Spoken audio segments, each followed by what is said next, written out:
You want the truth, the whole truth, and nothing but the truth? You can't handle the truth! Well, we're giving you the Michigan Sports Truth, the show that reveals facts, truth, research, and statistics and never messes around. With your hosts, Taylor Phillips, Ed Smith, Frank Vajcner, and Buck Geno. We lay down the entire truth about everything regarding your Detroit and Michigan sports teams, no matter how uncomfortable they may be. No junk, no entertainment, no homerism, no coddling, no pop culture, no opinions, no shilling, and no fluff. Follow me, Taylor Phillips, on Twitter at DT2Phillips with 2 L's. Follow Ed Smith on Twitter at EdSmith313. Follow Frank Vajcner at Frank_Vajcner, VAJCNER. And follow Buck Geno on Twitter at BuckGeno3rd. Also like our Facebook page, The Michigan Sports Truth, and join our Facebook group with the same name.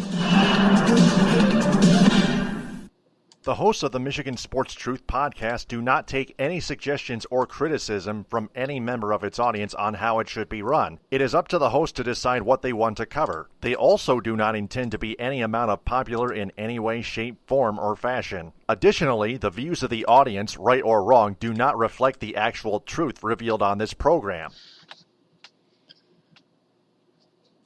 And welcome to episode 285.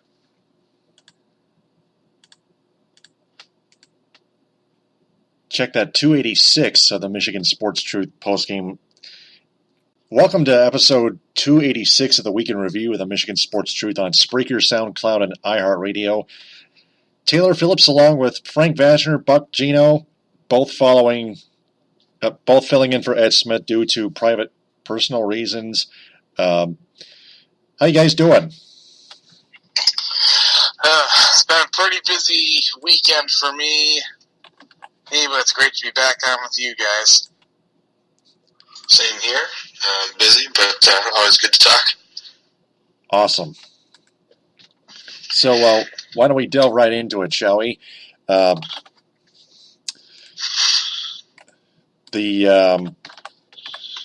Detroit Lions and the Carolina Panthers went at it. Touchdown, Detroit Lions! And it was an interesting half, to say the least.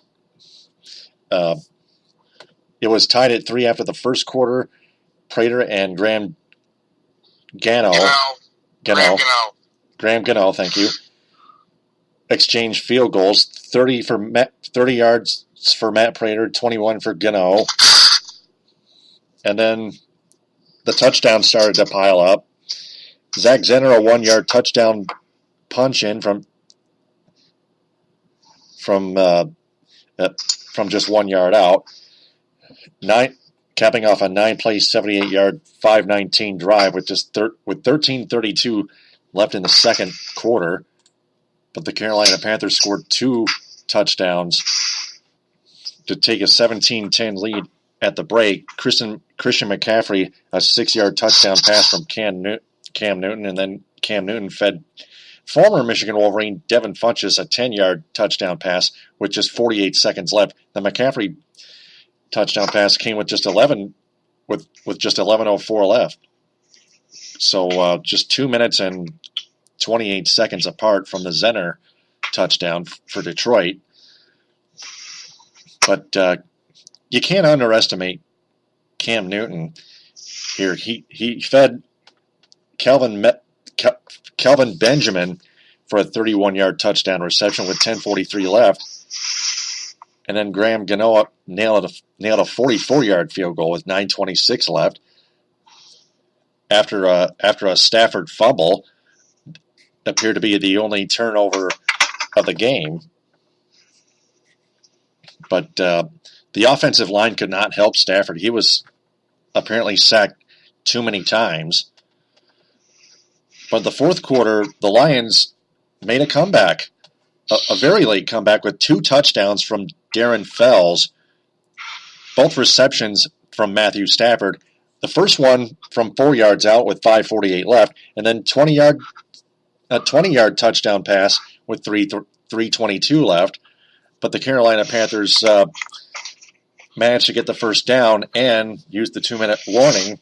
The Lions were out of timeouts, and the Panthers took the knee, and that was it. The Panthers just barely held on for a 27-24 victory. But the Lions had a very awful third quarter, and that's what I believe cost them the game right there. Yeah, I wasn't able to watch this because I was at work, but I was checking Twitter throughout the game, and I could tell that Stafford was having a bad game, at least from a getting sacked standpoint and not escaping pressure. But also, I also have to call out Eric Ebron because he seemingly can't catch anything. And this is something that I shared on my Twitter and my Facebook. Ebron had the gall to go and lash out at fans who booed him for not doing his damn job. And honestly, if you're an athlete, and if people don't like the way you perform, and it reflected in your performance that day, don't go after those people. I'll just go ahead and look it up right now while I'm at it. As I'll bring up a tweet I shared from Ebron. He said, quote, "Some of you wouldn't know the half. Boo me all you want, but pay attention to the whole picture. Hashtag stay woke." Dude, you couldn't catch a damn thing today, and you gotta go and call out everyone who booed you because you played like shit. Why don't you just admit, yeah, I had a rough day, I gotta be better. Nothing wrong with that. But don't go calling out people like that. You're never going to win. And it shows how thin-skinned you are. Of course. Well, and to augment that point, really over the balance of his career, he hasn't produced in relativity to where he was selected. And when he was selected, there was a lot of other players on the board that Lions fans wanted to have picked instead of Eric Ebron. And he's been given every chance to go ahead and really make a name for himself. They keep throwing him the football, and he keeps dropping it. It really boils down to you're not living up to your expectations. The numbers don't lie, and neither does the video. You're just not very good right now. And Eric Ebron, for all of the praise and all of the talent that he has, just hasn't been able to produce. And to say that to the fans, excuse me, that have really been, kind of trying to back him and pay the money to watch his team. That's just a really tough way to come across, and it's not going to work. I mean, it would be different if people were booing Matthew Stafford or somebody else that had performed at a higher level during their career, but Eric Ebron just hasn't. And we can get into the analysis of the game later, but the point of the matter is that Darren Fells, who was a pickup free agent-wise for the Lions, has been outperforming Eric Ebron, who was given his option this year. And the NFL is a game of production.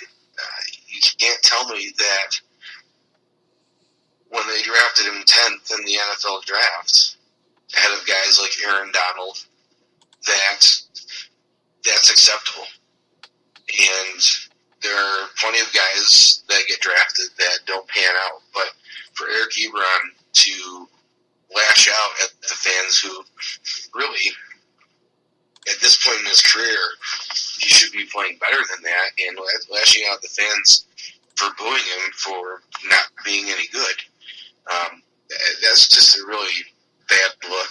And it's hard for his teammates to defend him because he just isn't playing well. It would be different if this was the first time this had happened or this was a very rare occurrence, but unfortunately for him, it's the norm.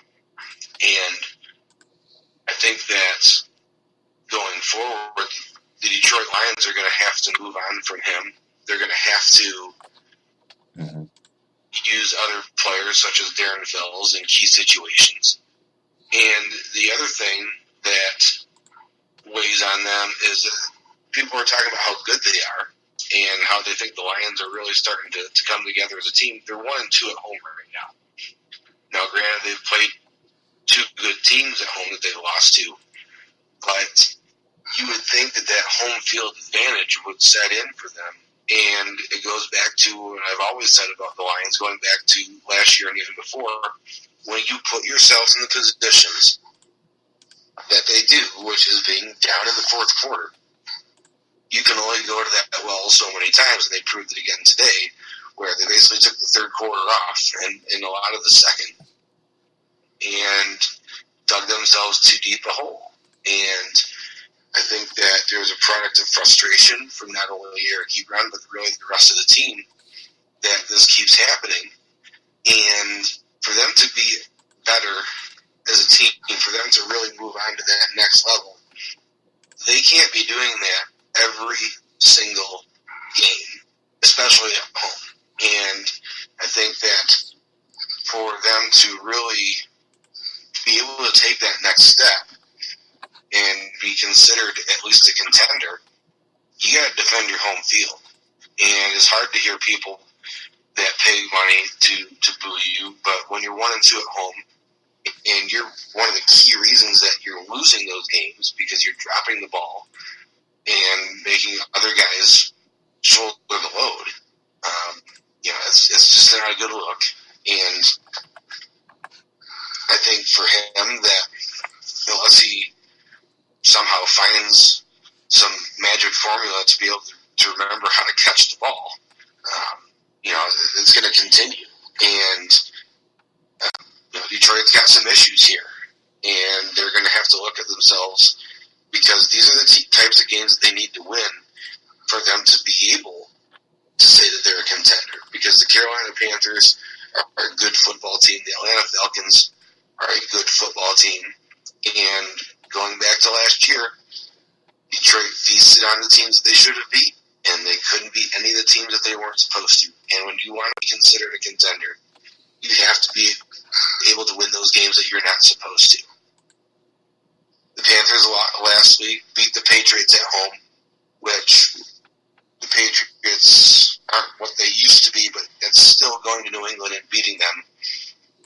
And Detroit just doesn't have any of those signature wins, and they really don't have any at Ford Field. And that's really the frustrating point for a lot of fans, is that when you're looking at this team, being a team at your home that is coming in that is as good or better than you, that's how you win division championships. That's how you win in the playoffs. That's how you succeed. And the Lions haven't been able to do that. And I think there a lot of that back and forth between Ebron and the fans is a lot of frustration stemming from that they haven't been able to ascend to that next level.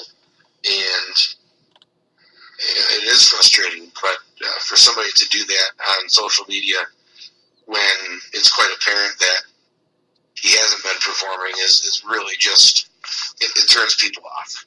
And that's something that I'm sure will be addressed at some point. But looking at this as a whole picture, it's just, you got to take it sometimes. And as a professional athlete, sometimes you're not going to play as well, and you got to be able to face it. Right. And talking about Eric Ebron reacting to the fans booing him, it's kind of like Victor Martinez lashing out at Tigers fans, Joe Nathan flipping him off. Also, Dominic Raiola, he was one of the first. Remember him when he lashed out on the fans when the Lions were losing to the Rams on the road back in 2009? Oh, yes, I remember that quite well. Oh, yeah. I heard in one of Mike Valenti's rants from November 2nd of 2009 on 97.1 The Ticket, WXYT in Southfield. He ran it on everybody in Michigan losing, and he touched on Raiola going off on the fans again, and that wasn't the first time that Dominic Raiola lashed out on them. It's just it just keeps being the same. It keeps getting old. It's just showing no respect whatsoever. Yeah, and another thing too. I mean, there are instances where fans are going to say some off-collar, stupid shit to players. There's for no apparent reason, just to see if they can get a reaction out of them. But as a player, you just have to ignore it. I mean, if they say something stupid, to you, don't react. Stoop to their level. And Dominic Raiola has done that. Joe Nathan has done it. I mean, there's probably millions of other instances where a player hears somebody call him something that starts with the letter F or anything else, and he has to go and respond to it. You can't do that. I mean, it's the same deal with me as a baseball umpire and a football official. I get chirped a lot about stuff, and I've just learned to ignore it. I mean, if it's a point where it's way over the line or egregious, then yeah, I have my own way of taking care of it. But you can't go stoop to their level, because it's an old saying, you can't argue with an idiot because he'll bring you down his level and he'll beat you with his experience. There you go. So, that being said, the Lions fall to 1-2 at home, as Buck Geno pointed out. 3-2 overall. The Panthers improved to 4-1. The Lions got to move on. They're in New Orleans against the Saints in the New Orleans Superdome. The Saints are 2-2, 0-1 at home. The Lions are 2-0 on the road, but the ESPN matchup predictor predicts the Saints to win 65.2% to 34.5%. Kenny Galladay and Dwayne Washington are out. Haloti Ngata and Matthew Stafford are questionable. Matthew Stafford was having a little issue with a portion of one of his legs. He was limping off, but he stayed in the game. He's a tough guy. Yeah, I think probably what that is, that'll probably just be something that requires a couple of days of rest, and I think he'll be all right. I mean, as for Kenny Galladay, I guess he's had a hamstring issue. I mean, it'll be interesting to see if he's able to return to practice this week or not, but I'd say right now I would not expect him to play.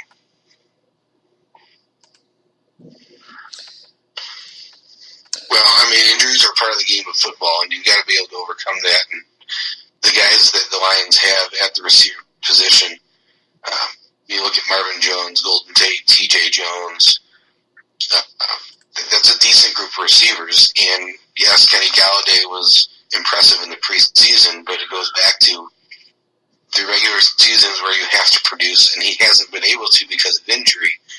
And you never want to try to speculate as to somebody's intolerance or how severe their injury really is. But, you know, for a wide receiver, when you have a hamstring issue, I mean, that's going to be tough, because you've got to be able to get down the field, especially somebody like Galladay, who's not a big guy, really. I mean, he's got some height, but I mean, when you look at overall, his game is predicated on speed, and with a hamstring issue, that's going to be real tough. I mean, he's 6'4", but he's only 210, so his game is not going to be in the middle of the field. It's going to be down the sidelines, and for somebody to have a hamstring issue, that's going to be real tough to get around, especially a rookie in the NFL trying to just figure out defenses and figure out how teams are going to play you. And so I would think that for him, if he's going to be ruled out today, and if he's not practicing next week, I really don't see him coming back and playing with no practice, just because of the fact that he is a rookie. If it was a veteran, you could get away with not practicing, but for Kenny Galladay to not get any reps or limited reps in practice and expect him to perform in the game is going to be pretty tough. Well, absolutely. But speaking of injuries, the Saints have 2 players on the IR, linebacker Alex Anzalone and fullback John Kuhn. Yeah, I forgot that John Kuhn was in New Orleans now because he had been in Green Bay. But the thing is, they still have Drew Brees. I mean, I know the big story was that they brought Adrian Peterson in the offseason, and he has been a complete flop there. But they still got Mark Ingram, Alvin Kamara, who are a pretty solid 1-2 punch at running back, and then got talented receivers led by Michael Thomas, who's in his second year in the league, and he's been playing very well. Mm-hmm. Well, the Saints are always about offense. I mean, they've always got a very dangerous offense. The issue for them at any point has always been defense, and they typically don't have a great defense, and this year is no exception. And when you look at the Lions matching up against them, you would typically think, boy, that they could make some hay against the Saints defense that, to start with, if all healthy, is dodgy at best. And for the predictor, I mean, again, that's just a computer simulation, and there's a lot of things you can say about that. But for them to say, boy, the Saints are really in control here, I mean, they would win that game 7 times out of 10 if they played it. And for me, that's more of an indictment on the Detroit Lions right now than it is to the ability of the Saints, because the Detroit Lions have not shown that they've been able to play touchdown for touchdown with 2 of the other teams in that division, the Carolina Panthers and the Atlanta Falcons. So if it turns into a shootout, which New Orleans probably wants to get into, they could come out on top. So it'll be interesting to see who comes back, if anybody is able to play that didn't play this week. That Jarrett Davis came back this week and played pretty well. So it'll be an interesting matchup, but I think that looking at people giving the New Orleans Saints the shot that they have to win that game, when they've really been kind of underwhelming at 2-2, is, like I said, more of an assessment on the Lions' failures than it is on the Saints' ability to win that game. Mm-hmm. Yeah, I believe it was last year the Lions went down to New Orleans and actually they held them in check pretty well throughout most of the game. I think the Saints only ended up getting 1 touchdown in garbage time. So, I mean, they would probably have to duplicate that performance if they have a chance to end up winning it again. Yeah, the last two trips the Lions played in the New Orleans Superdome against the Saints, they won both of those times back in 2014 and in 2015. One of those games was on a Monday Night Football game. Yeah, it was actually last year they went and played down there, and then 2015 was on Monday Night Football. Yeah. Yeah. Mm-hmm. Well, you look at the Saints' offense, I mean, a lot of their offense comes from the backfield. Alvin Kamara, as Frank mentioned, he's one of my guys on my fantasy teams that I made sure that I grabbed him late in the rounds. And, he's produced pretty solidly on the receiving end. He's not a big threat in the backfield, per se, running the football. But coming out of the backfield, he's a very dangerous receiver and has a lot of good ability, especially when he's getting the ball in one-on-one open field situations. And that'll be a test for the Lions linebackers, because they're going to have to go out and cover him with somebody, and that'll be an interesting play. See how that goes. Defensively for the Saints, it's going to go back to the prescription of today, where Carolina really got after it against Matt Stafford, and they got him pressured, and they really were able to get home a lot of different times. Now, granted, their defense is a little bit more talented than the Saints, but really it's going to come down to can the Lions protect Matt Stafford long enough for him to complete the passes that they're going to need to move down the field and score some touchdowns? Yeah, that's the key. The Lions, they need to start fast, especially on offense, because they need to stop settling for field goals. They need to score more touchdowns, like Ed Smith pointed out last week.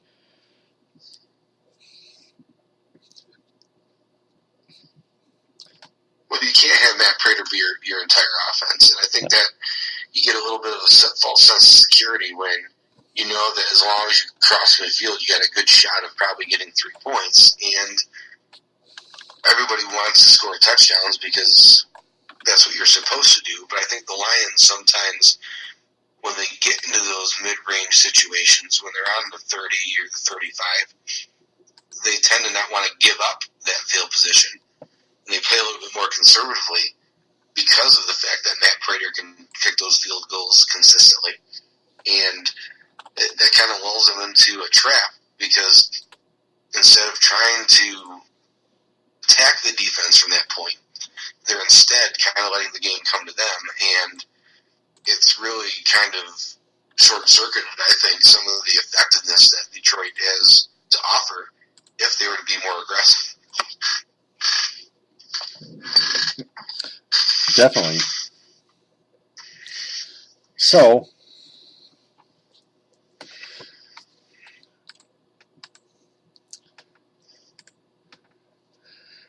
we're going to go ahead and transition to college football.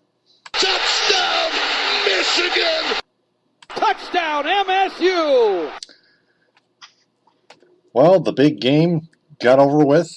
Michigan State Spartans upset the 7th-ranked Michigan Wolverines in Ann Arbor, 14-10, the second time in a row that the Michigan State Spartans beat the Wolverines at the Big House, and they were playing a 7th-ranked team who committed 5 turnovers in that game. I understand the wet conditions out there, but that doesn't mean much. It's the Spartans defense that forced 2 fumbles, and then John O'Corn threw 3 careless interceptions. One of them, which was a direct giveaway, which with no intended Wolverine receiver in the vicinity of that target, except for that Spartan that came up with that interception.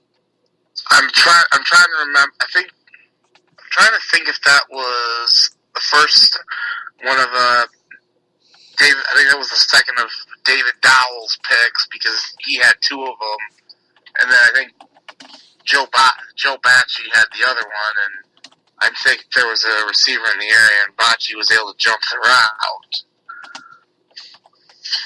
Well, those 2 fumbles happened in the first half before the rains even came, so you really can't blame it on that. The interceptions, mostly poor decisions by John O'Corn, and it really goes back to play calling. Michigan could not run the football effectively, and when you cannot run the football, I don't care who you are, if you can't run the football, it's going to be very difficult for you to win the game. You don't have to run for 250 yards a game, but you have to be able to make the defense respect that play, respect that look. And Michigan State was just loading up 9 guys in the box because they knew that Michigan didn't want John O'Corn to throw the football if they didn't have to. And they got themselves into some pretty bad holes down and distance-wise. And overall, I think that for Michigan to lose the game in the way that they did is really just an assessment on their coaching staff. You had 2 weeks to prepare for that game, and Michigan State was not coming off the bye. They played the week prior when they beat Iowa at home, and that was a tough game for them. And I think that Michigan really, I don't want to say they were overconfident, but I think that they thought that they were better than they were because of the early struggles on offense. that they've had in the season up to that point, I still thought that they would be able to move the ball a little bit more effectively than they did. And unfortunately for them, it didn't happen. I think the two biggest points in that game, number one was the opening drive for Michigan. It took almost 7 minutes off the clock, but ended up having to settle for a Quinn Nordine field goal. And then Ty Isaac fumbling on that next possession, which led to the first score for Michigan State. That was a big swing in that football game. And really, I think, set the tone for Michigan State because they gained a lot of confidence from that sequence. 14-3 at one point. And then for that point on, Michigan was on the defensive. They were on their heels and saved the second half touchdown drive. Really not moved the football well. And Michigan's defense, which was superb throughout most of the game, holding Michigan State to, I believe, I don't know if it was 0 or 1. I didn't double check. But they held turnovers for the Spartans? No, first downs. Oh, okay.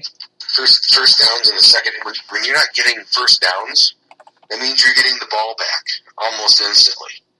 You're getting 3 and outs from your defense on a consistent basis, and you're not doing anything with it. And you had 5 turnovers, so they had 5 extra possessions. And in the second half, 3 of those were interceptions that got turned right back over to Michigan because of the defense's efforts. These are the types of games that Jim Harbaugh was hired to win. And I made this point on Twitter. A couple of different people. I said that when they lose to Ohio State, because the way that they performed last night, I can't see them beating Ohio State. It'll be a tough road for them to beat Penn State on the road. And there's some other games in there that are going to be tough for them. Those are the types of games that they need to be winning. And I'm not calling for Jim Harbaugh to be fired. I'm not saying that his job is in jeopardy, but it's certainly going to be some heat on him because he was brought in to win those games. He was brought in also to beat the teams that they're supposed to, which they've done to this point.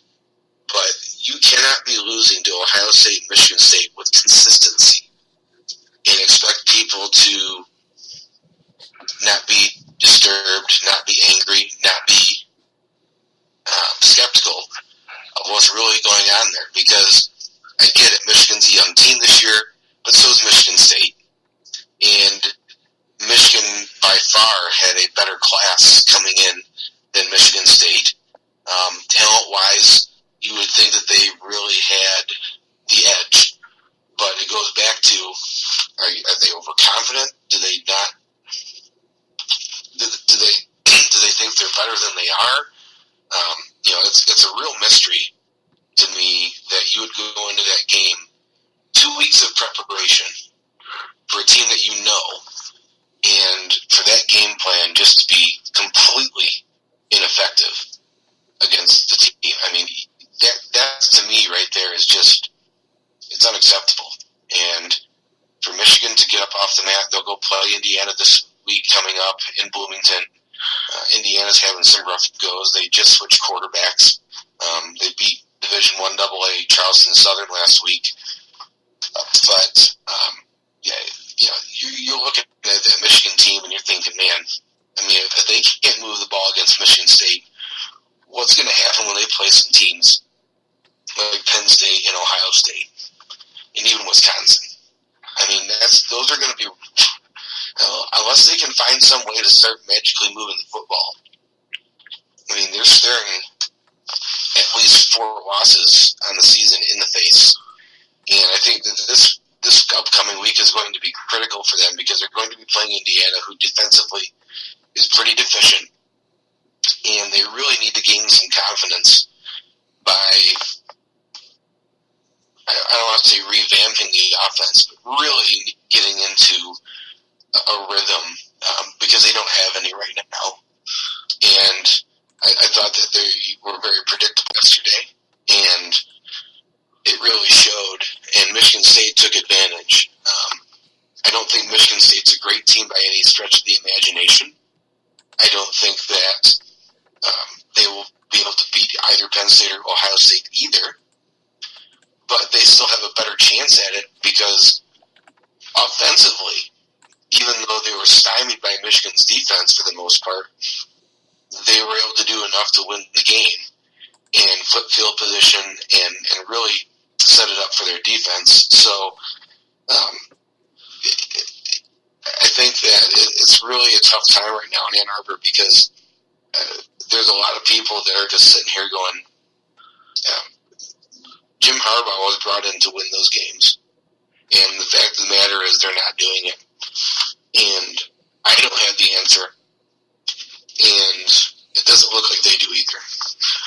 Well, I'm going to bring up a couple of points, and I said this in a chat earlier I had with my cohorts at After Further Review sports show, Derek Lawson and David the Man God Harris.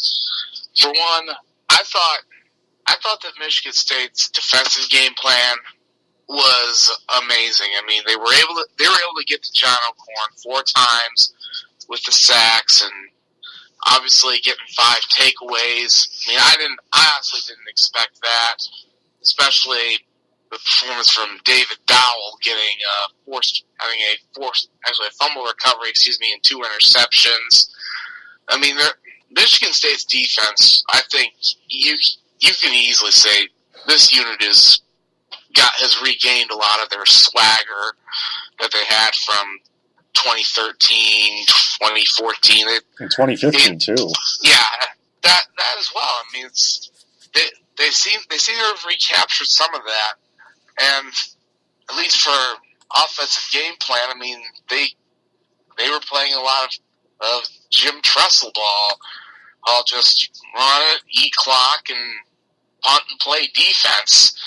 And I mean, that's honestly what it looked like. It looked like the Ohio State teams under Jim Tressel from the 2000s. Now, looking at Michigan, this is something that David and I talked about earlier. I will get you guys a recording of it once I have it.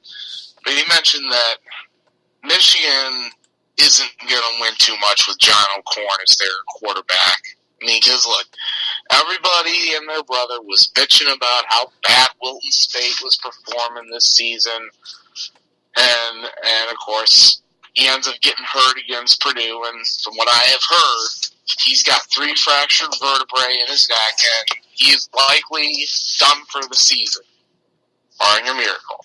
That's Wilton Speight, right? Yeah, Speight that's why he was out. He has 3 fractured vertebrae. I believe it was either Chris Fowler or Kirk Herbstreit who mentioned it on Saturday night.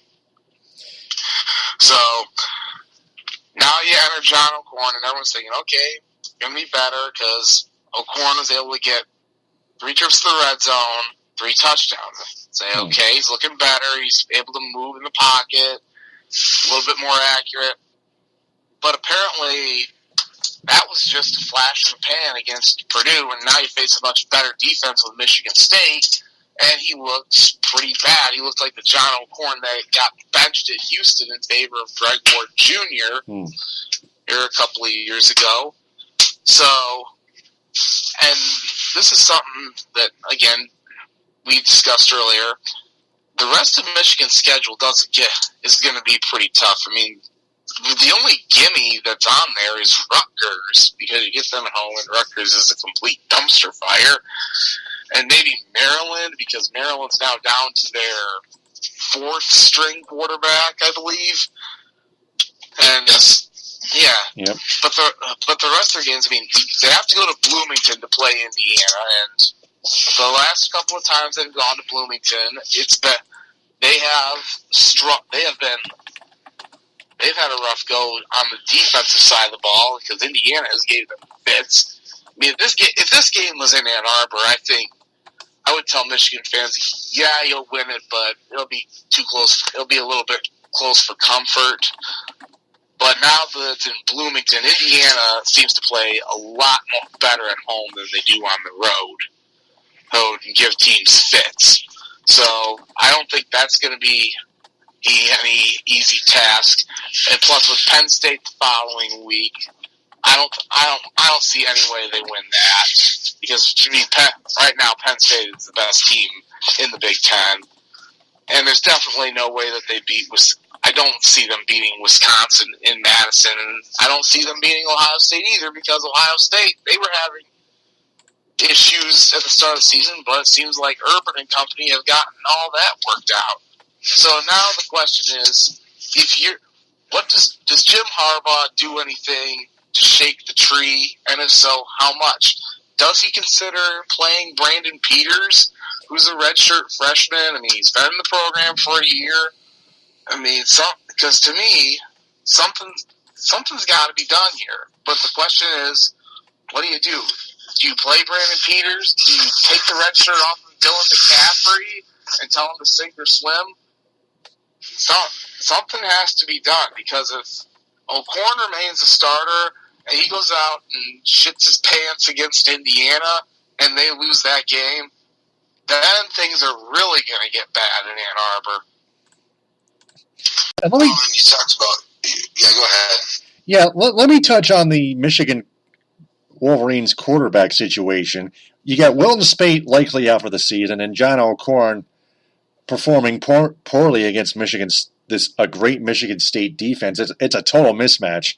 Don't get me wrong, but it seems as if the Michigan Wolverines football program at its entirety is pretty much out of quarterbacks.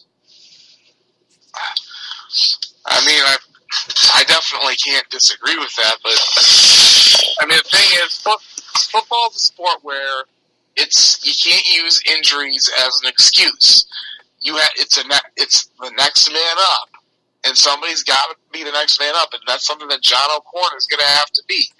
I mean, everyone's, like I said, he came out against Purdue, got them ahead in the game, and they never looked back. And then he gets a big chance at home at night against Michigan State, and he goes out and he shits his pants. Well, and he had 2 weeks to think about it. Yeah. So, that's the question here, guys. Yeah, I mean, personally, I think Harbaugh's got to do something to shake the tree a little bit. But the question is, how far does he go? Does he keep going with O'Korn and tell him that he's on a short leash, or does he go with Brandon Peters, who, I mean, granted, from what I hear, he looks good. He looked great in spring ball, but that's just spring ball for you. That's not a real actual game. I mean, it's an interesting situation, and as a coach, it's a situation where you're damned if you do and you're damned if you don't. But at this point, you got to do something, and you may have to go with the future of your program, because right now, the two quarterbacks who you had one of them is lost for the year, and granted, wasn't that spectacular, and the guy who was his backup isn't much better. So Harbaugh may be forced to go with one of his younger guys sooner rather than later. How soon will that be? It could be this Saturday against Indiana, or again, it may not be until Rutgers, because I highly doubt that, unless something happens to O'Korn, that he's going to start Brandon Peters against Penn State, which will likely be a night game on the road in a very hostile environment. Well, when you look at the quarterback position and how it's evolved, in especially the game of college football, simply because of the different schemes that are run, more of running styles, and guys that are athletic and get outside the pocket. Jim Harbaugh is not one of those offensive minds. He's going to set you up. He's going to run pro-style offense, and it helps and it hurts you, just like every other scheme. But you can take a lot of pressure off your quarterback if you can run it down the other team's throat, because if you're running the football effectively, there's not a lot of pressure on the quarterback. He just hands off, and they get yardage, and then when he has to throw, the defense is concentrating on stopping the run, which was what Michigan State was doing. They were putting 9 guys in the box, basically daring him to throw, and he couldn't do that. So I think that your point is valid, that he probably is going to be on a short leash. He's probably not got a whole lot of leeway left. But you said, do you go with a Brandon Peters? Do you basically tell everybody that this is going to be a developmental year? Because I don't see them. I don't care who they're having at quarterback. I don't care if they bring Tom Brady back to play Penn State, Wisconsin, and Ohio State. Those three teams, they're going to have a tough time. And when your offensive line can't block, it doesn't matter who you have back there. It's not going to work. So they've got to figure something out. Because when you have the most success, especially in a Jim Harbaugh type of offense where it's run to set up the pass, and you can't run, you put a lot of undue pressure on that quarterback, and to boot, their offensive line can't block for him. I mean, Michigan State was getting home consistently against Alcorn. And it just really boggles the mind that a team that prides itself on trying to run the ball and really eating clock and breaking the defense's will, they can't do that right now. So I don't want to say that this is something that Michigan fans want to hear, but this may be a year where they just say, look, we're going to have to build some guys up. We got some young guys on our team. We beat the teams that are below us and really try to look at next year as kind of a make it or break it here, because Wilton Spade's a junior, but I just really don't think that the way that he's performed before his injury, that he's got a lot of confidence in Jim Harbaugh doesn't have a lot of confidence in him. And I think that he's got enough equity that he can go with a guy like Brandon Peters and put him into the fire and see what he can develop him into, because they really don't have a chance to. I just don't see them winning those tough games. So if you're not going to win those games, or if you don't feel like you have a great chance, why not get somebody some playing time experience that when it comes around next year, and there's a lot of expectations on you, that you've got the experience and you can use that and build on it. Because I think that a lot of Michigan fans, and myself included, they're pretty impatient with how things are going. And granted, I thought last year was going to be their year. Not this year, but as it turned out, I mean, this year with the lack of starters that they had coming back, I think they had some unfair expectations, and it's becoming apparent, or it has become apparent, that they are going to be waiting another year before they're able to go try to climb back into the elite of college football. I got an update on the rankings of college football right now after week 7. Michigan is now ranked 17th in the AP Top 25 after falling to Michigan State. And that's I think that's fair. I still think they're in the I still assume that Michigan, the Wolverines, would still be ranked in the top 25 or something like that. Oh, absolutely. So, and Michigan State's ranked 21st, and a lot of people think, well, why aren't they ranked above Michigan? Well, if you watch that Notre Dame game, surprise, you kind of know why. But that's Michigan. Because they're a good team. The Spartans are. Right, but I mean, to rank them ahead of Michigan, they haven't really. I mean, they beat Michigan, but they haven't played anybody else besides Michigan and Notre Dame, and they're 1-1 in those games.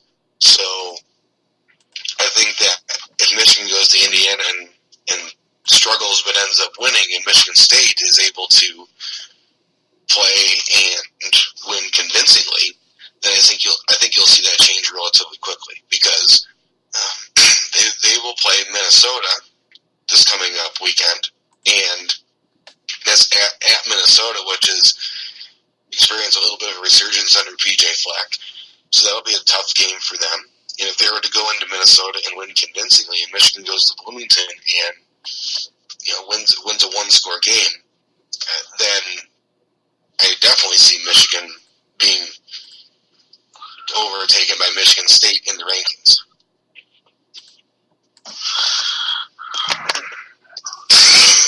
Frank, your say on that? Well, I mean, at this point in the year, it's hard for me to really put much stock in the rankings. I mean, it's really late in the year when you start to do that. I mean, I'm a Michigan State fan, and I'm not one of those who say, "Oh, we should be ranked ahead of the University of Michigan because we beat them heads up." Because, for one, that's not how rankings work, people. And two, yeah, that Notre Dame game we looked bad in because I was there for the record. But right now, kind of like Michael Lenny back in 2006. Kind of reminds me of that. Yeah. Except his rant. And the other thing was, I mean, you look at their body of work, right? The people like to throw that around. They beat Bowling Green, which they should. Then they struggled for most of the game against Western, who hasn't played that great. They lay an egg against Notre Dame, and then they play Iowa. That was their first road game yesterday. So people say, "Oh, they should be ranked high." You played one game away.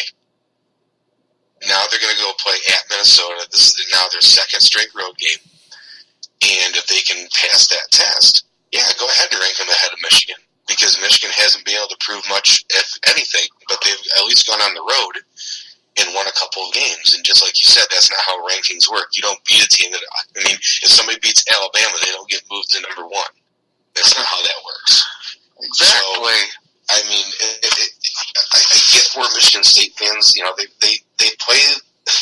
Mark D'Antonio is very good at playing the underdog card, and that's how they get to be successful. Because if they were to get ranked ahead, or if they're ranked higher than what they need to be, then they have more expectations. Now they're not the underdog. Now they're the favorite. And Michigan State is not comfortable in that role. They just aren't, because that's not how their coach is wired. He is wired to say, "Hey, nobody respects us. We have to go out and earn everything that we get." And it's worked for him. I think Mark D'Antonio has done that quite well. But if they lose that edge, and we've seen it a handful of times when Michigan State has had success, when they've been up there, they don't handle it well. And that's because you can't tell a group of 18 to 22-year-old kids, "Hey, all this work that you've done, now you're the favorite. Now you're the top dog. Now you're expected to go out there and win." When all they've heard is, "Nobody respects us. Nobody believes in you except everybody in this room," and all of those type of cliches. You can't go into a game thinking, "Oh, we're going to blow this team out now." Because if they were to play a team like Penn State, or if they were to play a team like Michigan or Ohio State, you can't tell them that they're favored. You can't tell them, "Hey, this is a game that you're supposed to win," because then they lose that edge. And they've proven it over the years. I try to make that point to Michigan State fans all the time. I said, "Hey, look, I'm not going to toot the Michigan horn because you just beat them, but you don't handle success well. It just doesn't happen." You look at historically through Mark D'Antonio's reign, when they're the alpha dog, they don't handle it very well. And Michigan State, or Frank is a Michigan State fan, you can say that, and you can look at that, because I mean, even the Iowa game, the Big Ten championship game a couple seasons ago, they were the underdog, and they ended up beating Iowa. Why? Because Iowa was undefeated. And everybody was talking about, Michigan State, Iowa didn't play a great schedule and this, that, and the other thing. And all Michigan State did all week was say, "Hey, they haven't lost the game. We're the underdog." They used that so well. And I think that for Michigan State fans that want them to be thrown up into this lofty ranking, that's a two-edged sword, because when you get to there, then you're expected to stay there. And it's harder to stay there than it is to get there. And I think that if they play how they're supposed to through the schedule, and they win a couple of those games, then they can start to look at that and say, okay, maybe we've got something special.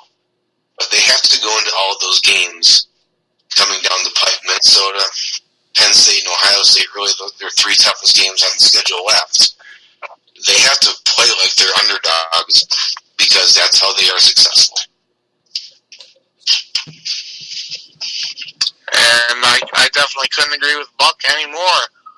I mean, they said last night, Antonio gets his guys to play beyond. He plays that underdog role so well, and that's why they've been successful. Oh, and I think they're gonna have to do that in these big games coming up. Because right now, I would say this team probably finishes the regular season 9-3. I don't really see them beating a Penn State or an Ohio State. But every other game, I can definitely see them winning. But still, still got to go out and take care of business and get the job done. If you want the respect, go out and do the job. Right. So, yeah, that's Michigan and Michigan State. Still can't believe the Spartans are ranked 21st now, but of course Michigan would fall down to the top 20. But let's move on. The Western Michigan Broncos beat the Buffalo Bulls on the road in 7 overtimes, centuple overtime, 71-68. Are you kidding me with this? That was one of the biggest barn burners in college football history, but it was just too many statistics. Let's throw all that out. It was just like a bloodbath or something like that in Buffalo and New York, but the Western Michigan Broncos just barely emerged victorious in the end. Yeah, I did see that it was a 71-68 game. I believe it was the highest combined score in FBS history. Man, 139 points. Yeah, that's true. Well, then again, is it really that big of a surprise? I mean, it is the MAC after all, and the MAC is known for high-scoring offenses. I mean, I've been around MAC football for the last few seasons. When I was calling games on WXUT out Toledo. So, I mean, 88.3 FM. Yes, I've seen that. I've seen it up close and personal. I mean, there's a couple of games at Toledo I saw that were high scoring. I mean, there was a game against NIU that was 60. It was a 66-63 game where nobody seemed to play like a defense, and that was in regulation. And for crying out loud.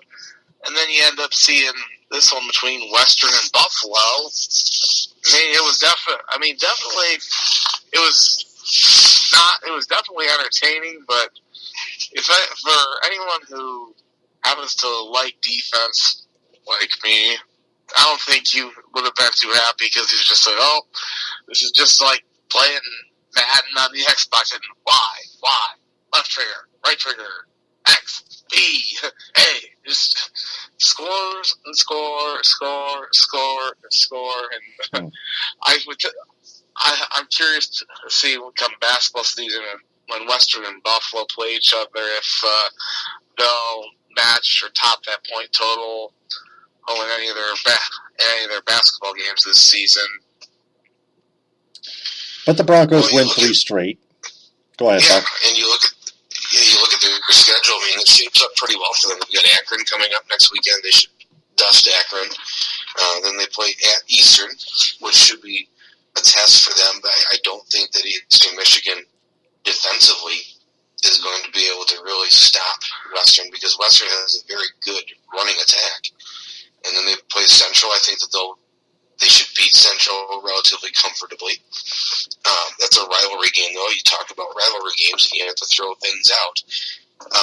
But that's going to be a big game for them. But I really don't see them losing to Central. And they have Kent State, and we talked about this in our football preview.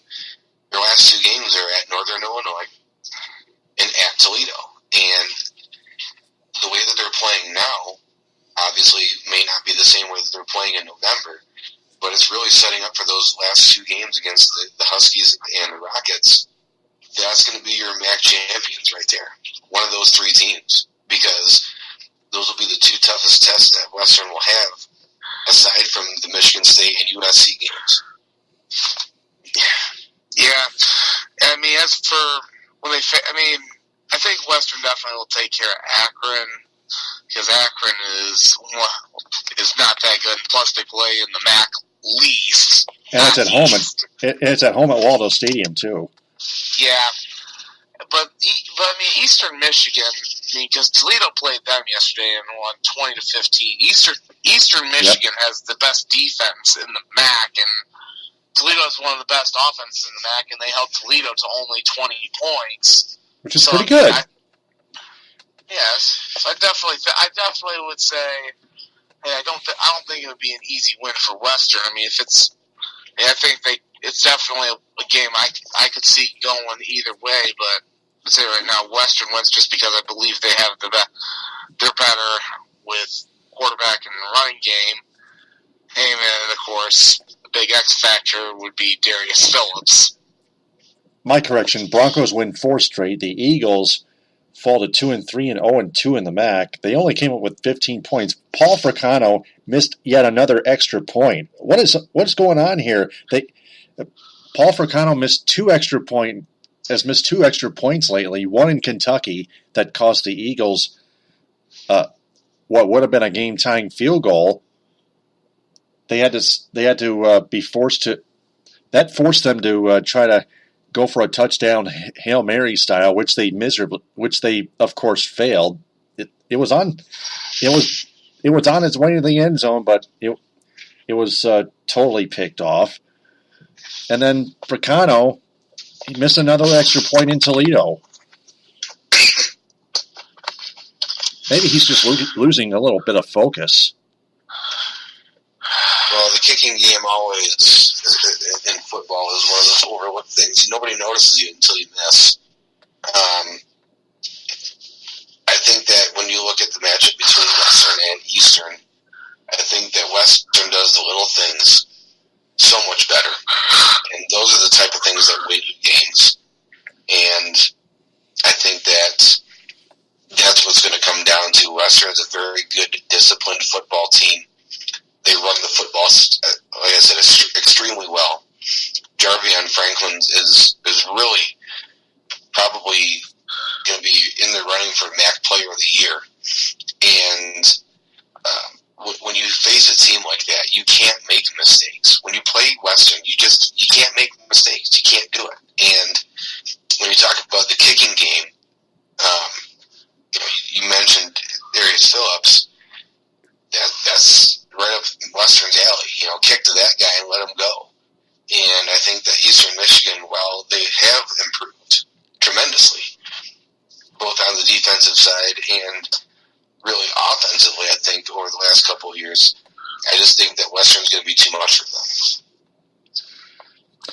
them. Mm-hmm. And then you get the Central Michigan Chippewas, speaking of which. Touchdown, Central Michigan! They upset the best team in the East, the Ohio Bobcats, on the road, 26-23. I did not think that was going to happen, but it did. After losing 28-8 at Boston College miserably, you had to think you simply had to think the Ohio Bobcats were going to win hands down, but out of nowhere. I mean, congrats to my Chippewas. Well, if you watch that game at all, the biggest turning point. It wasn't televised. televised. I watched it on ESPN3. Oh, yeah. And when the very part that we just talked about, kicking game, Ohio tries to kick a field goal at the end of the half to go up 10. Instead, Central blocks it. Now, they missed the extra point because of a bad snap, but that really turned the tide and got the momentum in favor of Central. And from that point on, Central was able to drive the play. Ohio did come back in the fourth quarter, but Central really kind of drove the play in the second half. And the momentum was from that blocked field goal return for a touchdown at the end of the first half. So, in other words, special teams. I mean, you've got to play all three phases. Yeah, in other words, to sum it all up, CMU caught a totally ultimate break, and they took advantage, and they got the W. Well, that is definitely very true, but I think what we saw in that one is that the MAC West is still, once again, the superior of the two divisions in football. The MAC East, or as I like to say on AFR, is still the MAC least. Mm-hmm. I would like to call the entire MAC the mediocre American Conference. Sorry if I'm going a little below the belt here, but well, I mean, with Western and Northern Illinois, after that, you're right. I mean, it's pretty much a mixed bag, and Western has taken advantage of that. And you've got Northern Illinois, who's usually at the top of the heap. But I mean, you look at that MAC East division, and there's just not a whole lot there. And when you get to those MAC championship games, I mean, it's a steady stream of West Division wins. Well, there you go. Central Michigan is home against Toledo Saturday at 3:30 on ESPN3, and Buck Geno has it. He subscribes to it. And 88.3, by the way, is your home for AFR after further review with Frank Vajcner and Derek Lawson.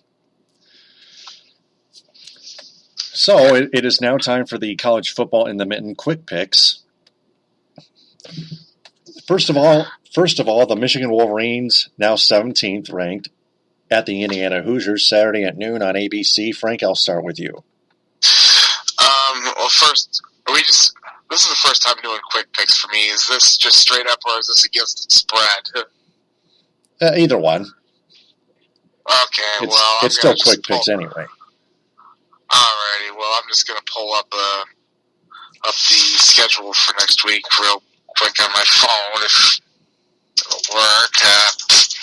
I guess not, but I mean, Michigan's going on the road to play Indiana. I mean, it's Indiana and Bloomington is a lot tougher to play than Indiana in your own barn. And if I remember correctly, the last two games that Michigan and Indiana have played in Bloomington have been high-scoring shootouts. I mean, last time they went down there, they beat them. Michigan ended up winning in double overtime, and they ended up stuffing Jordan. I believe they stuffed Jordan Howard at the goal line, trying to preserve a win. And this year, it's a lot different. Michigan -5 in that one. I would say right now, I think Michigan probably wins with their defense and holding Indiana in check. But I think it's going to be a lot closer than the 5 points. Well, I look at this game. You know, Indiana's in flux in the quarterback position. They're not a strong defensive team. Michigan, on the other hand, is strong defensively, and I think that for Michigan to succeed, their defense has to be their offense, so to speak. So I think that they can get into Indiana early, create some turnovers, flip the field, and go on some short fields. Even if they're kicking field goals, you think that they can hold a team like Michigan State to no first downs and a half. They should be able to control Indiana. But the other thing that Frank and I have mentioned before, when they go to Indiana, they just don't play well.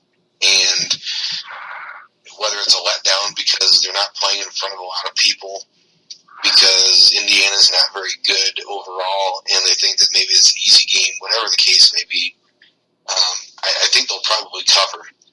I think they'll probably win by more than a touchdown, but I think it'll be a relatively low-scoring game. I'm thinking probably in the same vein as when they played Purdue. You know, I'm thinking maybe 10 24 to 7, maybe 24 to 13, something like that. Because offensively, they just haven't shown me a lot. In Indiana, the few little times that I've been able to watch them, their defense is passable.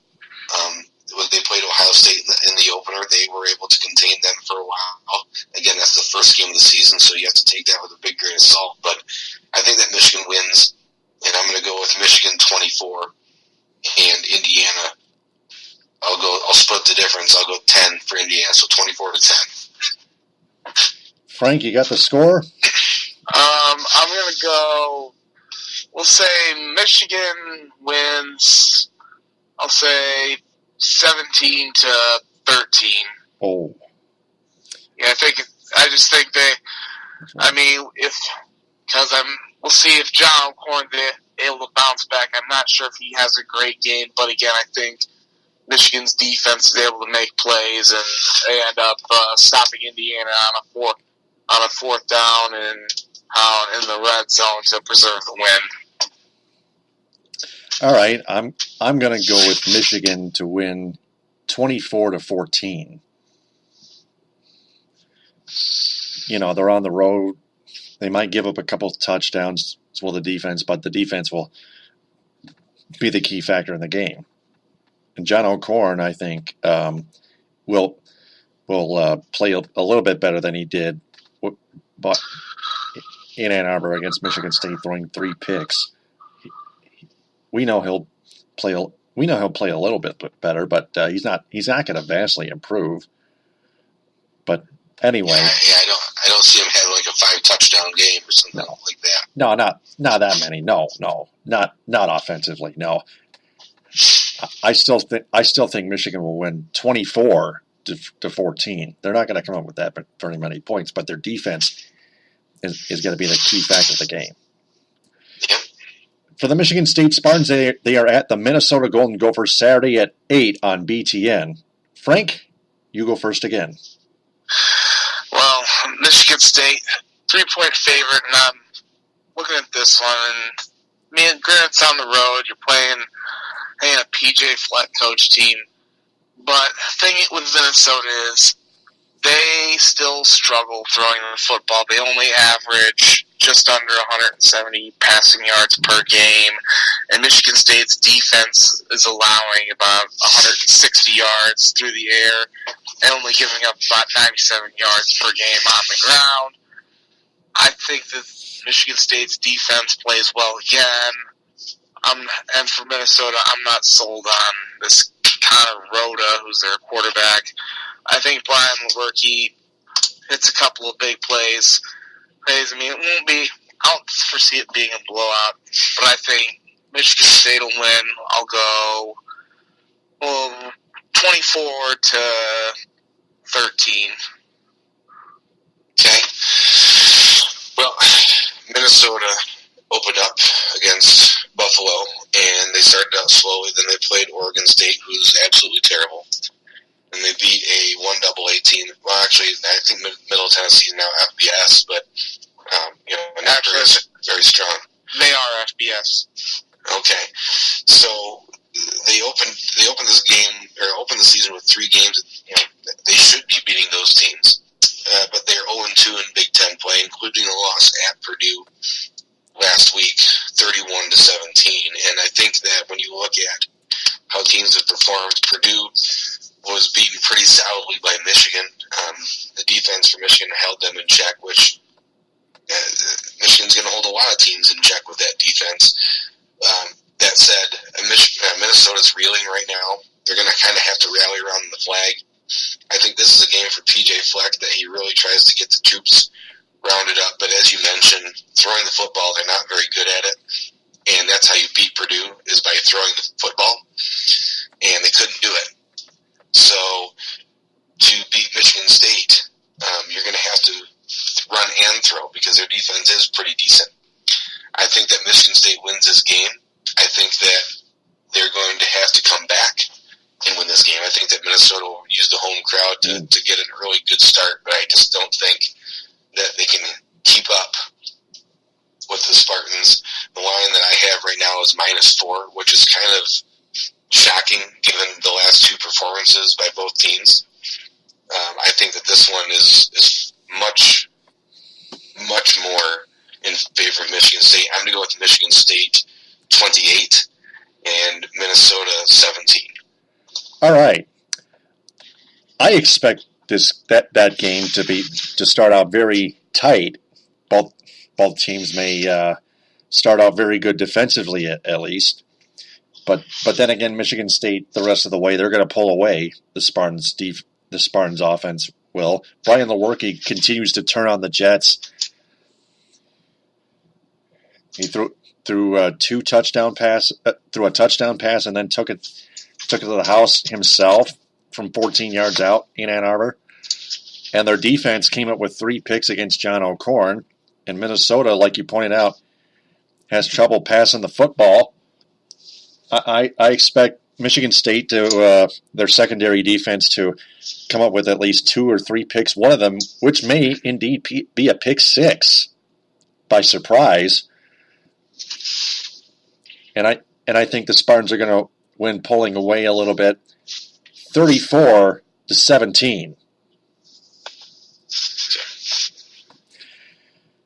Now to the MAC part of the college football in the Mitten Quick Pick segment. The Toledo Rockets at the Central Michigan Chippewas Saturday at 3:30 on ESPN3 and the Watch ESPN app. Buck, I'll let you go first this time. Central Michigan riding high up after a big win against Ohio, the MAC East Division leaders. Toledo coming off a struggle against Eastern Michigan in Toledo. They played that game at the Glass Bowl, so that was a little bit of a mild surprise as well. But I still think Toledo a good solid team. Central Michigan's a very Jekyll and Hyde team. They played 2 Big East teams and lost to them, and they were able to win 2 other games non-conference-wise. So that said, coming in at 3-3, Toledo at 4-1. I think that really the big thing for Central Michigan is to try to use the momentum they gained from last week. And Toledo has to regroup a little bit after struggling against Eastern Michigan. And when you put all those things together, I just think that Toledo's a better football team than Central overall. And that said, I'm going to go with Toledo winning this game. And I think there's going to be some offense. I think that both teams are going to hit their stride a little bit. I'm going to have Toledo 31 and Central Michigan 24. Frank? Well, you mentioned Central Michigan coming off of a pretty big win over MAC East leader Ohio. Now they come back to Mount Pleasant and face Toledo, who did struggle against Eastern Michigan. And albeit I mentioned Eastern Michigan does have the best defense in the MAC. I would say for anyone listening, you better know the name Logan Woodside. That's Toledo's quarterback. He's probably the best quarterback that not many people know about. I believe he led the nation in touchdown passes last year. Oh. He was top in that. And right now he's still putting up pretty great numbers. He's thrown for 1,635 yards, 11 touchdowns, 1 pick. So he's been getting it done through the air. But the thing is, Toledo does have a couple of key injuries. I know that Terry Swanson was a little bit nicked up. He didn't play too much against Eastern when I was tuning into that one. And Cody Thompson left the game with what looked like a knee injury. I haven't heard anything there, but I would not expect him to be back. So, that's going to be Deontay Johnson probably steps into his role, becomes the number 1 guy. So we'll see how well Toledo responds to that one. For Central Michigan, it seems like, as Buck mentioned, they're a Jekyll and Hyde team. Will the real Shane Morris please stand up? He's got 11 touchdown passes, but he's also thrown 9 interceptions. So, he's a little bit turnover prone. I think this one ends up being really close. I'm going to say, and pretty high scoring, I'm going to go Toledo 41, Central Michigan 34. Okay. Pretty high scoring game, looks like in your eyes. I'm going to go with Toledo 37, Central Michigan 31, just to range it a little bit. Then we have the Western Michigan Broncos home against the Akron Zips Saturday at 3:30 on CBS Sports Network. I'll go first this time. I'm going to think Western's going to win by almost a rout, but Akron's going to put up some points here, but Western's offense still too much. I'm going to pick the Broncos to win 49-21. I think this one will end up being a blowout. I don't think Akron is not on the year. They are 3-3. Hey, but again, they have beaten some pretty sorry teams. They beat Ball State, who is not good. They've beaten BG, who is a dumpster fire, and then Arkansas Pine Bluff, who's an FCS squad. And plus, Akron only averages about 25 a game. Western's averaging about 44. Or I think Western's offense will be a little bit too much to handle, and plus I think Darius Phillips will take a kickoff to the hizzy as well. I'm going to go Western Michigan and 48, Akron 17. Buck? Well, looking at Akron's schedule, yeah, they did. They beat some teams that they really should have. But on the other side of the ledger, the losses they've taken, Penn State absolutely murdered them in the week one, 52-0. But then you look at some teams the teams that they lost to. One of those losses was to Iowa State, which just beat Oklahoma last week in an upset win in Ames. And another team that they lost to was Troy, and we all know what Troy did to LSU at LSU. So they lost to two teams that have really pulled off some big upsets. Now, granted, when you're playing Akron, that's not the same thing as playing LSU or Oklahoma. That said, they acquitted themselves somewhat well against Troy, losing that game only by 5 points. They got blown out against Iowa State, but that game was at home in Akron. They went to Troy and actually played pretty good. But, again, the teams that they've beaten aren't very good. So when you look at that, you try to figure out where this team's at. Western, I think, really starting to hit their stride, winning 4 in a row. I just don't see Akron putting up much of a fight. I think that they'll probably hang around a little bit early, but Western Michigan just really too much for them. I'm going to go with Western Michigan 41 and Akron 14. And finally, you got the Eastern Michigan Eagles at the Army Midshipmen Saturday at noon on CBS Sports Network. They're gonna go into Army and play another tough game. Buck, I'll let you go first. Well, Eastern played a very close game with Toledo last week. The teams that they've played, all of their losses and their wins have been relatively close, so they are very well versed in the close games. That said, with Army going to Army, I should say, Army not a strong entry this year, and they really haven't been for some time. But anytime you play a road game, that always plays into the equation. The Army has beaten a MAC team this year, and that was Buffalo. They beat Buffalo at Michie Stadium, 21-17 in week 2.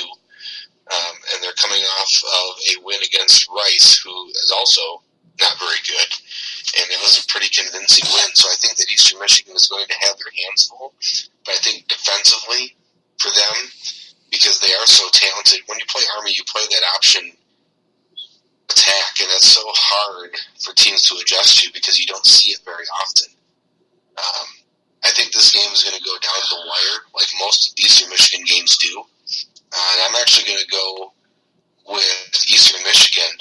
I think they're going to win this football game, but I think it's going to be a real struggle.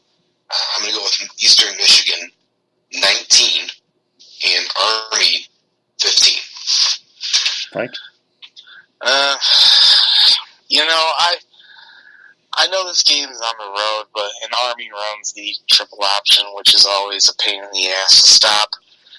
And I also look at the fact that Logan Roback has thrown 6 picks compared to 5 touchdowns. That is definitely not a good look. But I also realize Army can't throw the football. I mean, the teams they've beaten, they beat Buffalo, who isn't very good. They beat UTEP, who is a dumpster fire, and they beat Rice, who is, I believe, is on the verge of appearing in the bottom 10. They also beat Fordham, who is an FCS dumpster fire as well. So I think Eastern Michigan, they rise to the challenge defensively. Hey, but I think it's another one that's gonna come down to the wire, and Buck, it's gonna sound like I'm trying to Price Is Right you, but I'm not. I'm gonna go Eastern Michigan 20, Army 17. I'm gonna go Eastern Michigan 17, Army 13.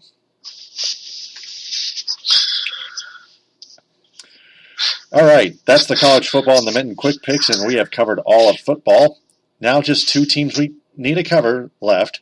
I promise we're almost done. The Red Wings are out to a surprising 2-0-0 start with 4 points.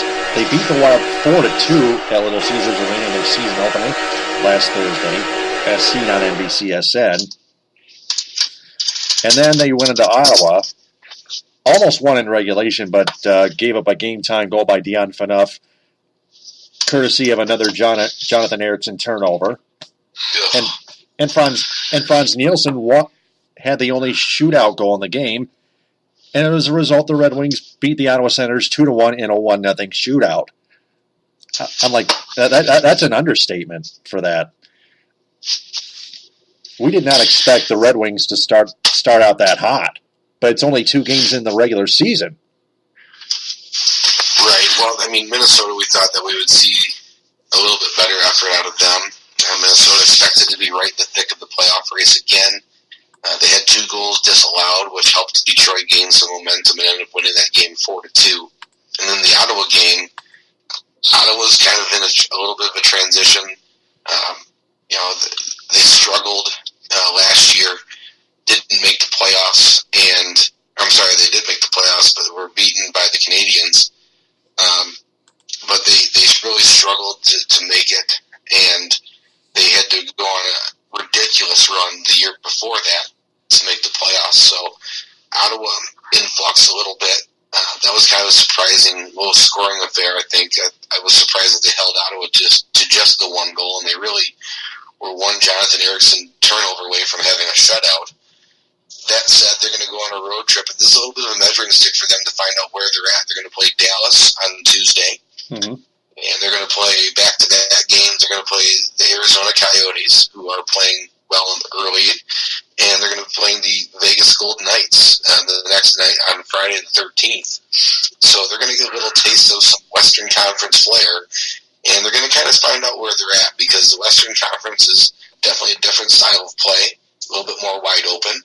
And I think that on the road, it's going to be a little different ball game for them, especially on a longer road trip.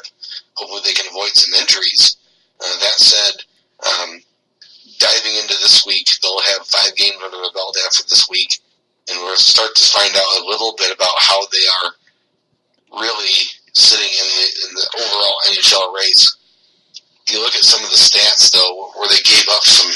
I mean, they for all that they've done in winning those 2 games, they've been giving up a lot of shots, and the shots they were giving up are really good chances. So you think the math would at some point even out, so to speak, and some of those chances are going to start to go in. And I'm sure that we'll see Peter Mrazek in at least 1 game, probably the Arizona game if I had to pin it. But, we're going to find out a little bit more about the Red Wings this week. And early season games are always a little bit tough just because you're trying to get a sample size and how the Red Wings are playing. But I think they kind of stole 4 points so far with how they've played. But it's surprising that they're 2-0. But so is Vegas. Yeah, I mean it's early. It's an 82-game season, and I think that the way that the Wings have played, they've been kind of courting danger and getting away with it. But you can only do that for so long. So they're going to have to shore up some things defensively. Otherwise, it could be a real long road trip. May I add that they were looking for offense. They had to turn to the Mantha Larkin line. Well, it's clicks thus far mostly, especially in the 4-2 win over the Wild. But it is early. But Vegas is trying to prove that they're no joke. But Frank, I'll let you chime in on this one. Well, a little bit of a correction first. The Senators made the playoffs last year and got within one goal of making it to the Stanley Cup final, which was basically to my chagrin because last year I had them picked to finish last in the Atlantic. Ha ha ha! Jokes on me. But this year I don't expect them to make the playoffs. Erik Karlsson, their best player, their captain, Norris Trophy candidate defenseman, has been injured. I believe I had them fourth in the Atlantic, missing out because I had both wild cards from the Metro. So, I mean, the Wings, all I can say is they started off a new era in their new building on the right foot with the win.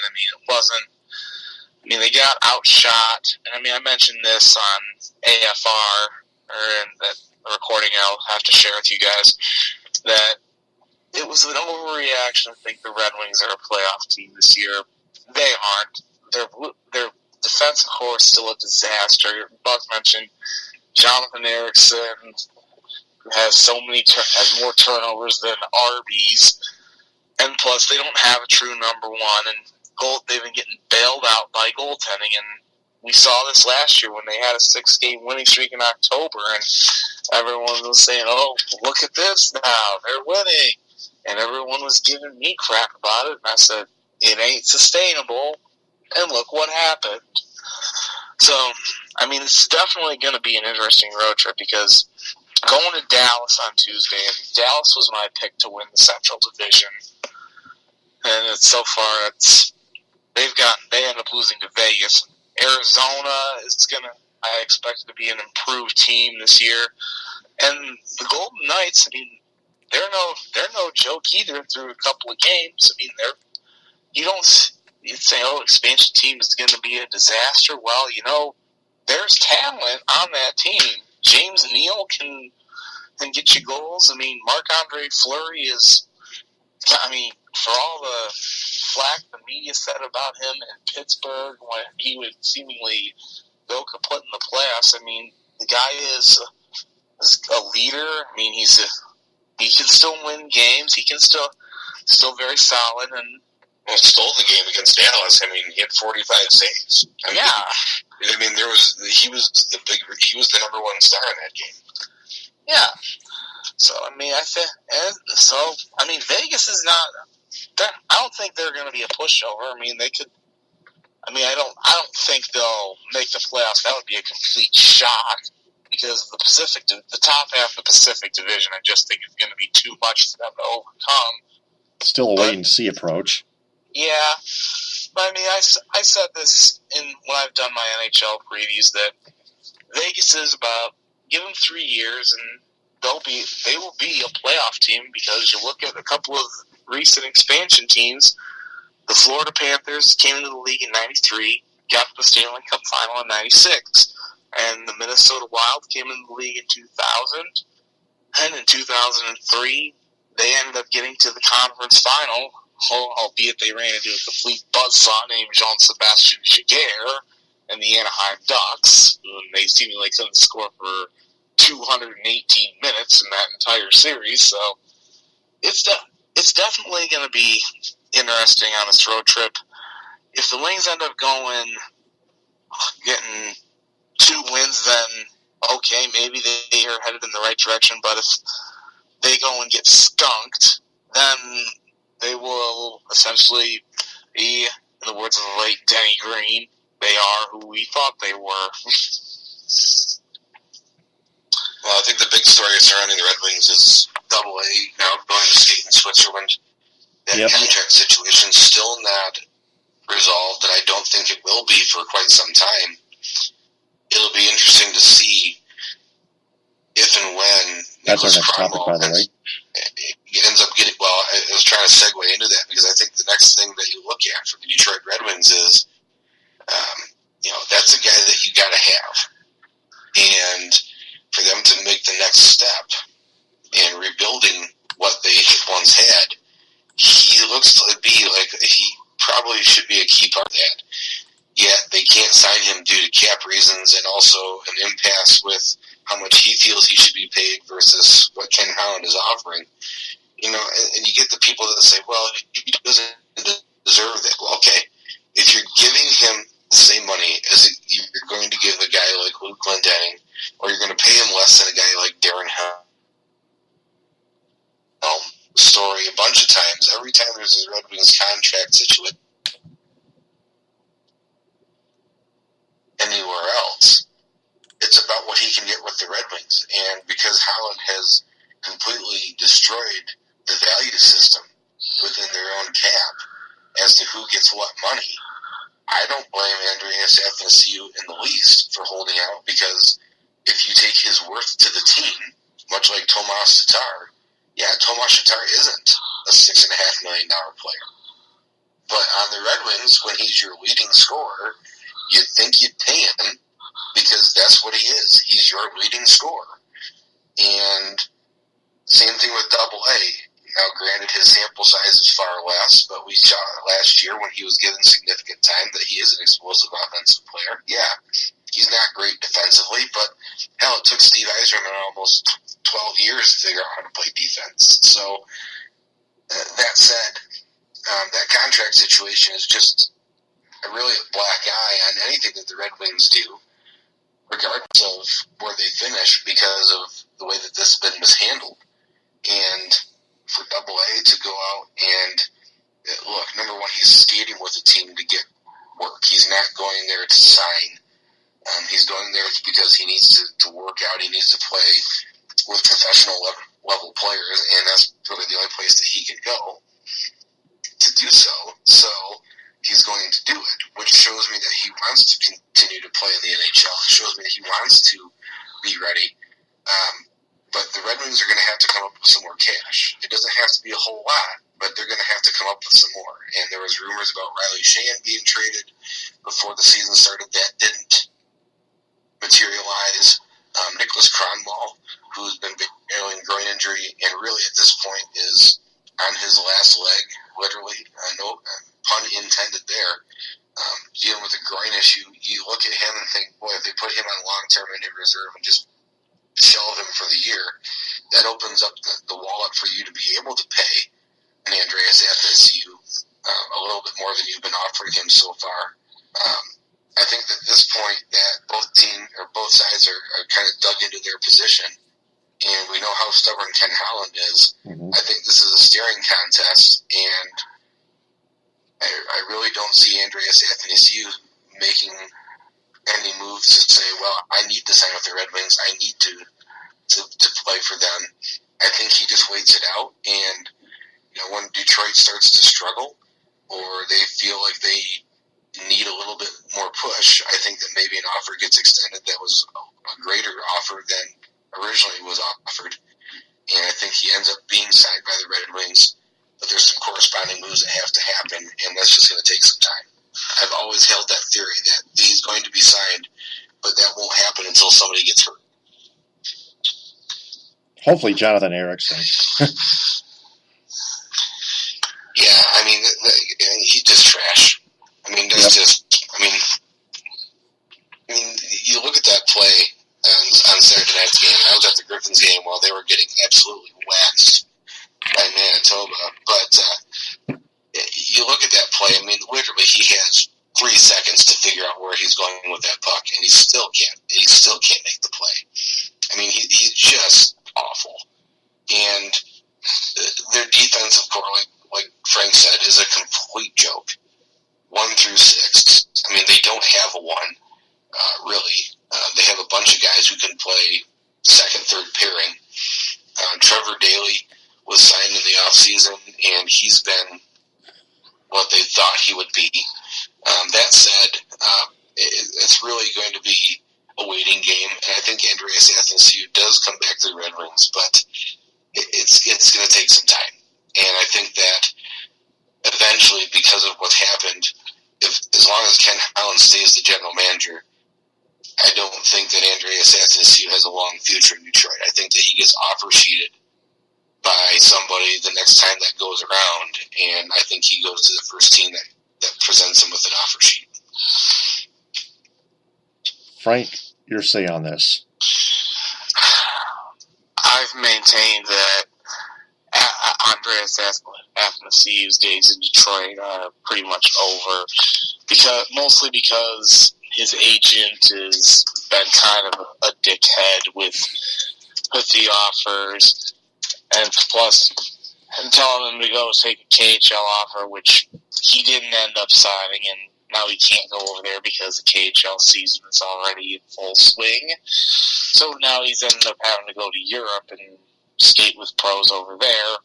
And honestly, I think this is going to be like Sergei Fedorov all over again, where he'll end up getting an offer sheet and signing it, and the Wings will be forced to either sign to match or let him go.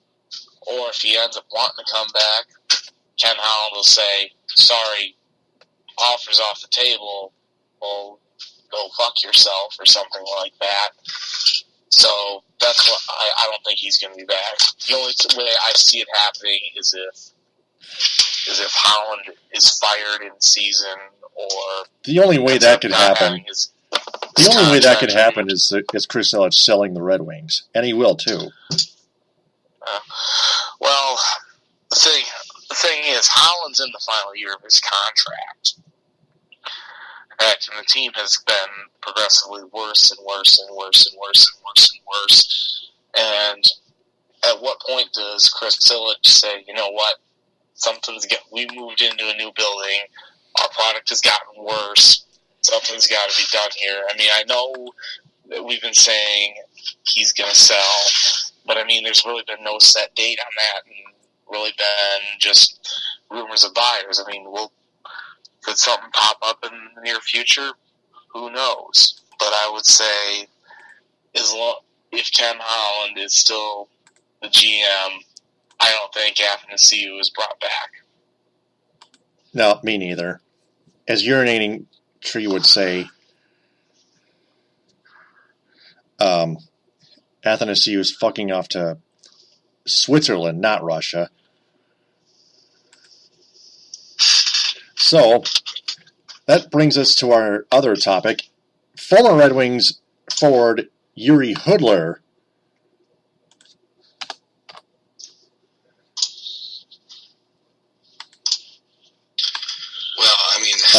being accused of threatening a flight attendant while demanding cocaine. You are pathetic! According to a report from iSport from Blessed Magazine, the 33-year-old Red Wings forward told the flight attendant that he wanted cocaine, while she told him that would be illegal, and it is. Hudler allegedly threatened the woman and told her he would have his friends kill her when they arrived in Prague, Czech Republic. Moreover, the flight staff accused Hudler of doing cocaine in the airplane bathroom and said he tried to urinate on a food cart. He's taking a page out of Miguel Cabrera's book. My God. That was meant to be a joke, guys. And Hudler, thankfully, does not have an NHL contract right now. And that's the information that we needed to know, according to a Czech newspaper report, heading his way from New York to Prague, Czech Republic. And it didn't start there. Jiri Hudler suffered a lower body injury, which ended his last season prematurely, back with the Dallas Stars when he signed a one-year contract in August 2016. But I think with this story, it really just goes to he doesn't have a contract. This isn't going to help him, and at this point, it's just news to be news. I don't think that anybody that is looking at that situation and going, man, we really need Jiri Hudler. Obviously, he skated through the free agency period and wasn't offered a contract, so I don't think that it's much of a factor for him, but I think that it's news because he is still active. He was still active in the league, and with that said, I just think that really kind of puts a nail in the coffin, so to speak, for him, because he wasn't re-signed by any teams, and he probably ends up going back to play, maybe he gets to play in the KHL or something, but, his days in the NHL probably are over. I would agree. I think his days in the NHL are definitely over. Because after he kind of flamed out in Florida and Dallas as well, and given this whole incident, it's not too likely that there's any sane GM who would have to sign him to any deal. So I think we've seen the last of him. Knock on wood, unless Ken Holland gets another bright idea.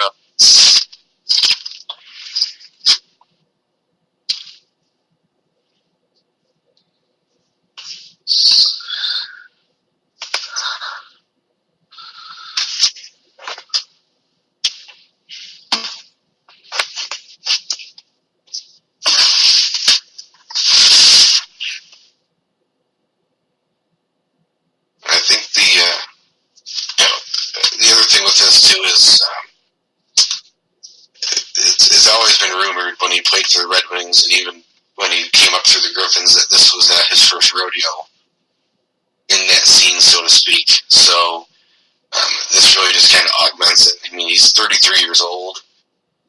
He wasn't offered a contract after playing for the Stars last year. I think we're just kind of, this is just, like I said before, I think we're just kind of done with him, and, he may go back to play somewhere else, but there's probably not a lot of NHL teams that are looking for a guy that is having some substance abuse problems. Yeah, I would agree.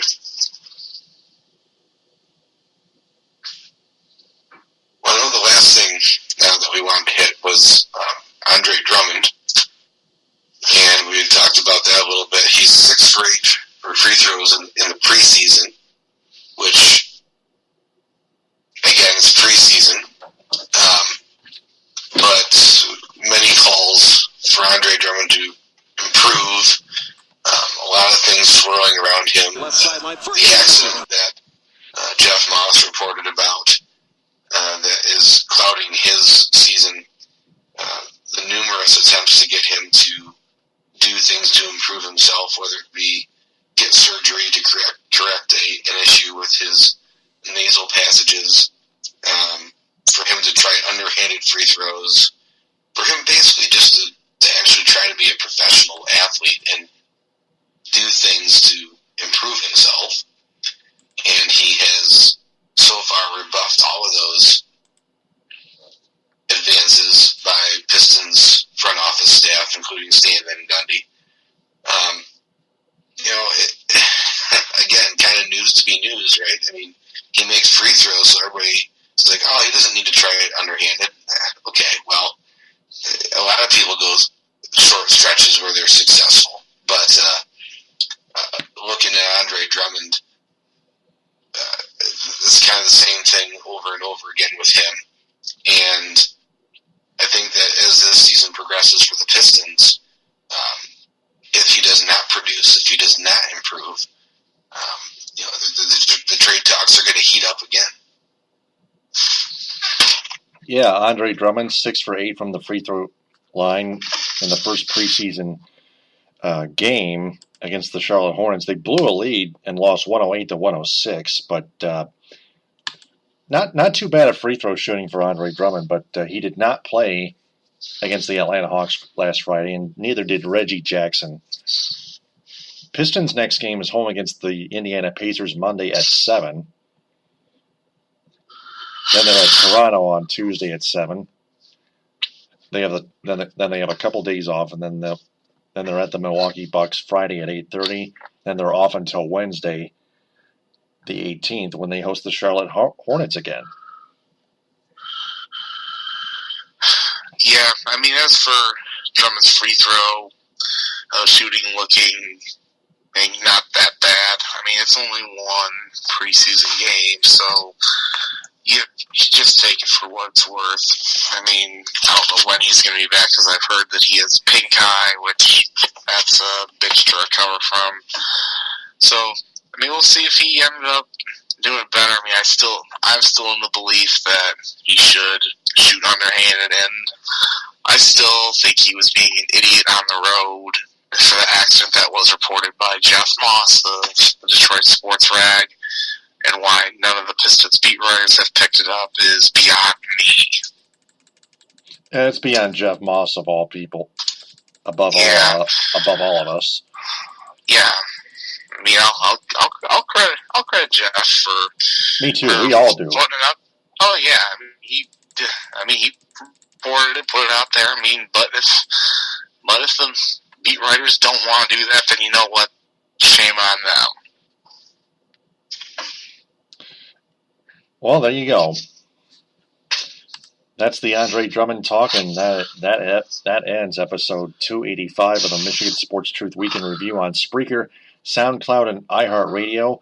Before we sign off, we want to remind everyone to share this episode and our entire podcast on social media and have their friends share that as well, because we want to tell them that the Michigan Sports Truth podcast organization is boosting its posts and of each episode from Spreaker on its Facebook page and searching for local advertising sponsors. If anyone has a business that's interested in sponsoring this program, send our Facebook page a message.